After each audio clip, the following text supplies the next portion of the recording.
All right, guys. So in this step, we are going to be talking about finding a good image. Okay. So when you're looking on Google, the thing is you're going to get, whatever you type in, you're going to get all kinds of stuff.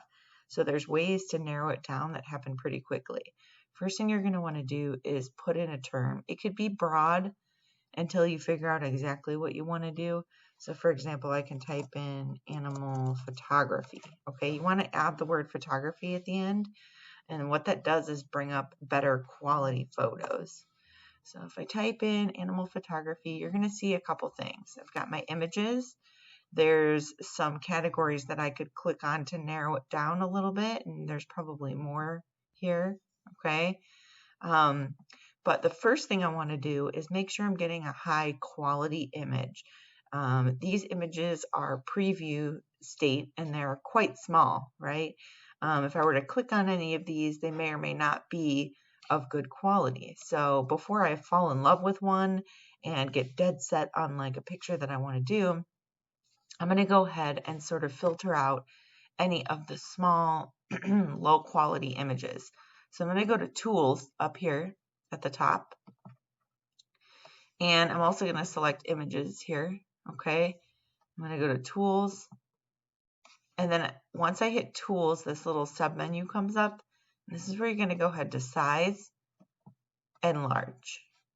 So I want to pick from large images so I know that when I click on them and I view them full size, they'll be nice and clear. I'm sure some of you have done this where you've found an image for something, you click on it and you're like, why does this thing look all blurry and pixelated? It's probably just a low quality image as it is. Okay. So the next thing I want to do is start looking at these pictures and deciding, is there anything that I want to do to kind of narrow it down a little bit? Is there anything that would, make me want to, whatever. Okay.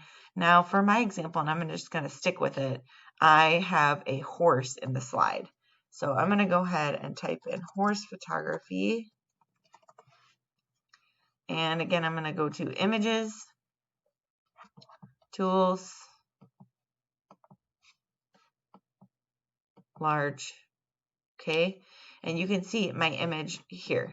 All right. So once you find an image that you like, and think about composition, your drawing is only going to be as good as your image. So, if you're choosing an image that isn't a good composition, like let's say you want to draw a horse and you choose this one, well, you don't really see the horse, you're seeing more of the person.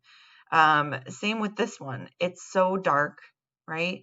That using this as a visual reference is just going to be nothing but a challenge. The other thing you don't want to do is choose images with plain black or white or colored backgrounds.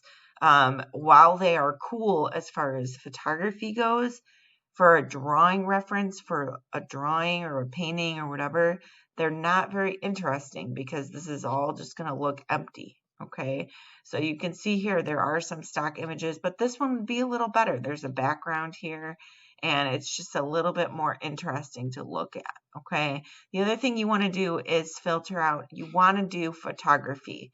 You don't want to do, let's say there was like a painting of a horse that came up in this search or something.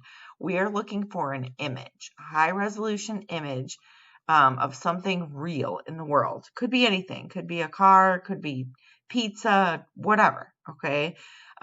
So you want to find a high resolution image.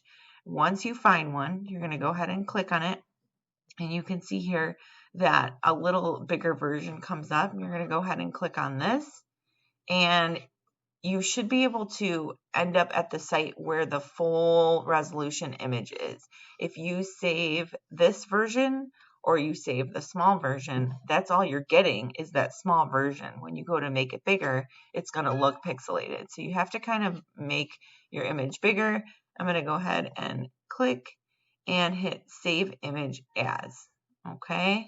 And then from here, you can see I just saved it. So you're just going to go ahead and hit Save. You're going to download, and if you're on your Chromebook, it's going to go to your file folder, which I can show you how to find.